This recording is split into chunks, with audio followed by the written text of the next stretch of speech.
Shalom, selamat pagi saudara-saudara yang dikasihi Tuhan kita Yesus Kristus. Selamat berjumpa kembali dalam renungan harian HKBP Batam, Resort Batam. Sebelum kita membacakan firman Tuhan pada pagi hari ini, mari kita angkat pujian kepada Tuhan, kita bernyanyi.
Kita berdoa.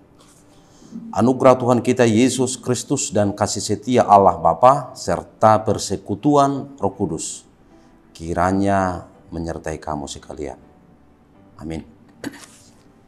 Saudara-saudara, ibu bapak yang dikasihi Tuhan Yesus Kristus, semoga kita sehat-sehat semuanya untuk mengakhiri tahun gerejawi ini.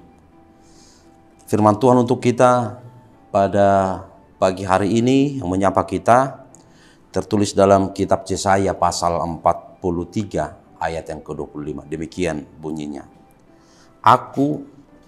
Akulah dia yang menghapus dosa pemberontakanmu oleh karena aku sendiri, dan aku tidak mengingat-ingat dosamu.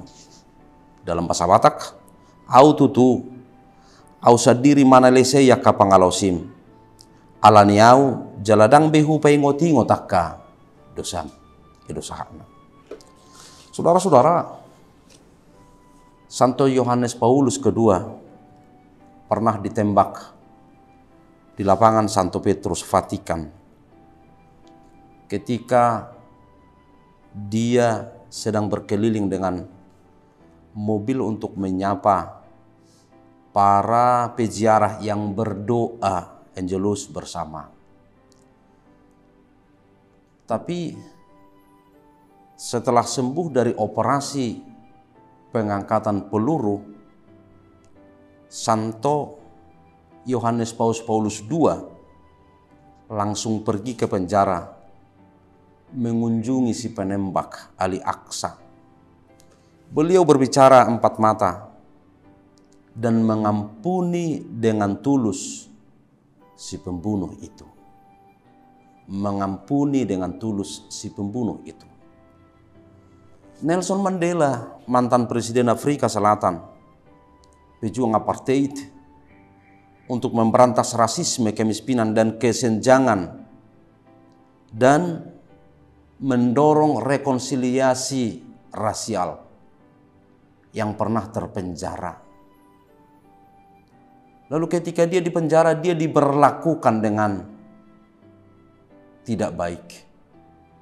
Tapi ketika dia keluar dari penjara dan dia terpilih menjadi presiden pertama dari kulit hitam Afrika Selatan, dan ketika dia bertemu dengan orang petugas penjara yang memberlakukan dia dengan tidak baik, Mandela katakan, "Aku mengampunimu."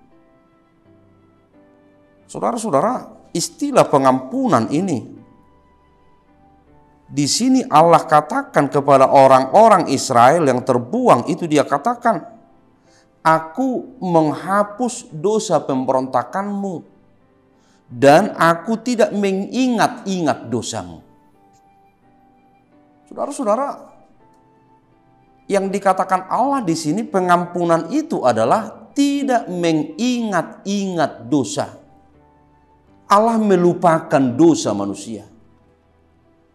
betapa banyak dosa manusia, betapa banyak dosa mereka, tapi Allah katakan, aku tidak mengingat-ingat dosa itu lagi, aku melupakan.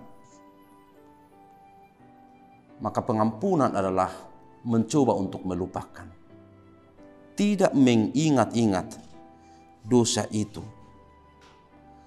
Pengampunan yang Tuhan berikan kepada kita, Allah melupakan dosa-dosa kita. Allah tidak mengingat lagi dosa-dosa kita. Maka Allah tidak memperhitungkan berapa besar, berapa banyak dosa-dosa kita. Itu pengampunan.